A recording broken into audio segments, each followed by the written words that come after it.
Форум местные посетили 4 федеральных спикера со своими докладами. Они затронули темы продвижения региональных и местных СМИ, общались с различными представителями прессы со всех уголков республики.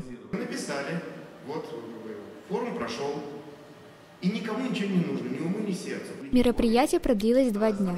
Участники форума принимали активное участие в дискуссиях и обсуждениях. Мне, как будущему журналисту, было крайне интересно узнать все эти особенности, нюансы, поэтому я могу точно сказать, что да, полезно.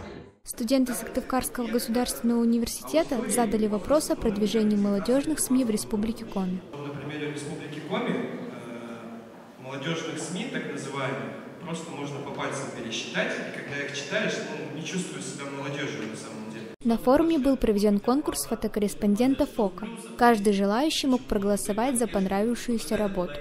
Второй день форума проходил в главном корпусе СГУ. На своей лекции спикер рассказал об основах медиаповедения для публичных персон. Молодежи, для студентов это возможность пообщаться с действующими уже профессионалами, показать себя, могут появиться какие-то варианты трудоустройства.